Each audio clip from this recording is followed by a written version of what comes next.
We're going to make a recipe for sardine sandwiches, and I think sardines aren't used enough. I, during my apprenticeship, use them all the time, and specifically in a recipe which we're going to make today for sardine sandwiches. They're quite cheap, they've got loads of flavour and really, really good for you. These sardines I'll be using as sardine fillets, so you can buy them. A lot of the time they're frozen, but if you can get hold of whole sardines with the head and tail on that have been gutted, or you can gut them yourselves, I suggest doing that. But doing this is really easy. It kind of makes it more accessible. So if you're starting with fillets, have them laid out as I have here. And then we're just using a few ingredients to make a filling to bring lots of flavor into there. So here in this jar, I've got some breadcrumbs, which I made myself. This is literally ciabatta that was going stale. I've torn it up into bits, put it into a tray in a dry or warm area of the kitchen until it's got really kind of stale, and then popped it into a food processor just to blitz it up. And you'll notice there's lots of different texture, which I really like with this.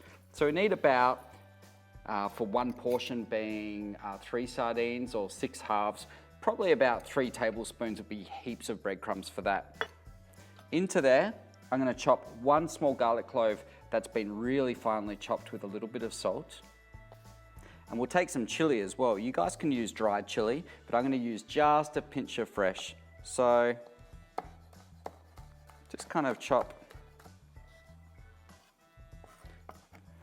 Chili can go in. And then I'm going to take some sultanas as well. It's just about a tablespoon of those, and we'll chop those up too. This is more of an antipasto kind of dish. Like, I wouldn't have this as a main course ever. It's something you're going to have, maybe a plate of kind of sardine sandwiches with some prosciutto and olives and that kind of thing when you're having friends around. I've had this in Italy loads of times. That will do it. Then we'll take some parsley. So I'm using flat leaf. I'll just grab a nice handful of it, bunch it up as small as you can. And then we'll just go through that with a knife. We don't need to chop that super finely.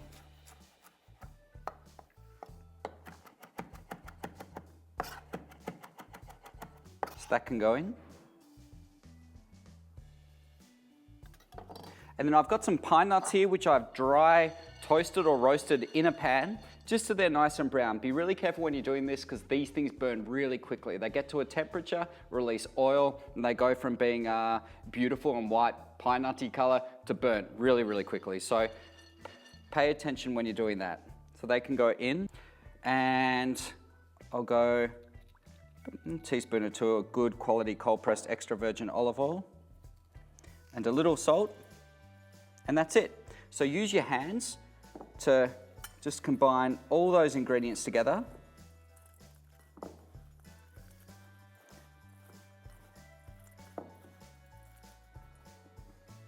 And then take your sardines. We're just going to do 3 of these. So sprinkle this mixture over the entire surface area of 3 sardine fillets. And this is kind of 1 portion, you know. You got 2-3 people, just double this, or triple it, or quadruple it. You can get quite generous. And then just pop a sardine fillet on top.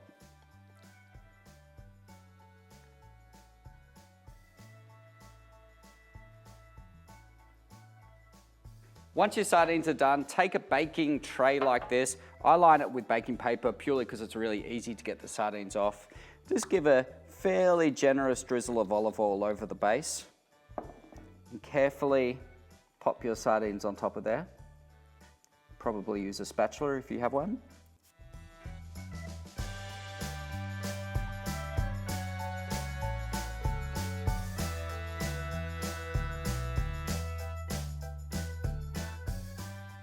You can take some of this mixture, just kind of spread it over the top if you wish. And we cook these in a preheated oven for about 5 to 8 minutes on 180 degrees Celsius. These have been cooking for about 8 minutes on 180 degrees Celsius. You can see the breadcrumbs are going beautiful and golden. They've got so much texture and they're gonna be lovely and crunchy. Of course, the ones in the middle would have got some of the moisture from the sardines, but that's gonna have so much flavor.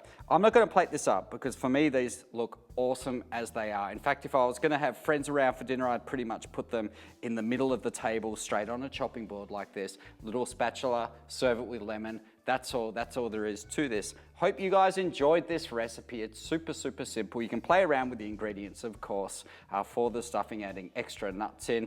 But hit me up in the comment section. I'd love to see what you think, and I'll catch you guys next week.